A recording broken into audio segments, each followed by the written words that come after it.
राधे। मैं बिहार से हूँ। बिहार से हैं? जी हाँ, समस्तीपुर जिला के। जी जी जी। इंद्रकांत झा मेरा नाम है। जी झा साहब। मैं एक संदेह में पड़ा हुआ हूँ जी। कि बद्रिकाश्रम में हम लोगों ने कपालिका, कहने का मतलब अलकनंदा नदी के तट पर पिंडदान पितरों को किए थे, और वहाँ जो पितृ करवाए थे उन्होंने कहा कि अब यहाँ के बाद आप पितरों को पुनः आवाहन करके बुला नहीं सकते हैं, पुनः तर्पण नहीं कर सकते हैं। उस दिन से हम लोगों ने छोड़ दिया। कोई कोई कहते हैं नहीं कर सकते हैं, कोई कहते हैं कि नहीं कर सकते हैं। वहाँ जो कहा गया उसके अनुसार हम लोगों ने छोड़ दिया।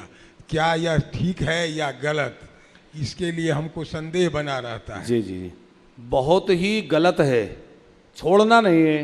अच्छा, ये भ्रम मूलक है। इस पर पहले भी चर्चा हो चुकी है, कई कार्यक्रमों में इस पर चर्चा हुई है। देखिए, आप तो विद्वान हैं, ब्राह्मण हैं, हमारे शास्त्रों में नित्य प्रति श्राद्ध का वर्णन है कि नहीं है?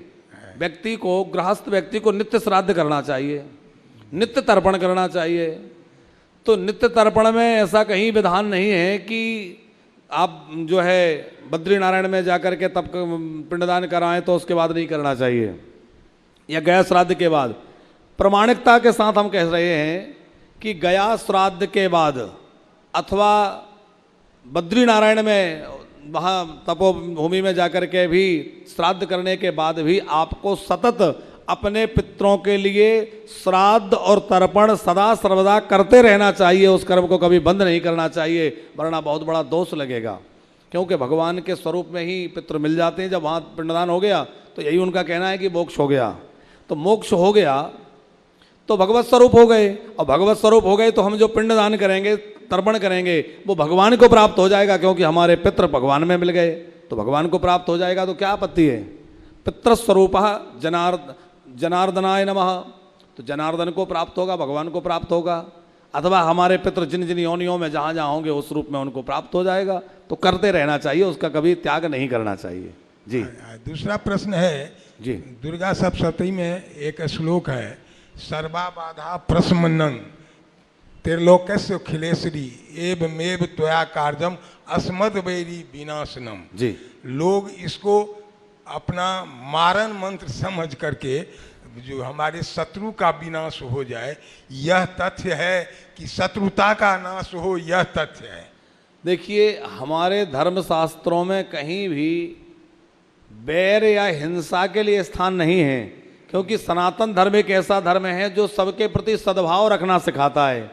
हमारे मंदिरों से आवाज निकलती है, प्राणियों में सद्भावना हो, बैर भावना ना हो। तो मस्मद्वैरी विनाशनम, तो मस्वद्वैरी विनाशनम का अर्थ यह है कि बैरी का विनाश नहीं, बैरता माने शत्रुता का विनाश हो जाए, शत्रुता के विनाश की बात है। और बैरी का विनाश भी यदि माना जाए, यही अर्थ स्वीकार किया जाए, तो हमारा सच्चा शत्रु कौन है? पड़ोसी या अमुक नहीं, हमारा अपना सच्चा शत्रु है काम, क्रोध, लोभ आदि। ये दुर्विकार हमारे शत्रु हैं। तो माँ भगवती से प्रार्थना करें, हे पराम्बा भगवती जगदम्बा, आप असुर मर्दनी हैं, आप हमारे अंदर छुपे हुए इन राक्षसों को मार डालिए, इन शत्रुओं का विनाश कर दीजिए, काम क्रोध को, और इनका नाश करके हमें निर्विकार बना दीजिए। तो इन शत्रुओं को बात है कि मस्मद वैरी विनाशनम, ये वैरियों का नाश हो। हमारे शत्रुहन जी ने, उनका नाम शत्रुहन है, तो वो अंदर के शत्रुओं को मारते हैं। इसलिए जाके सुमरण ते रिपुनाशा नाम शत्रुहन वेद प्रकाशा, वो शत्रुहन है।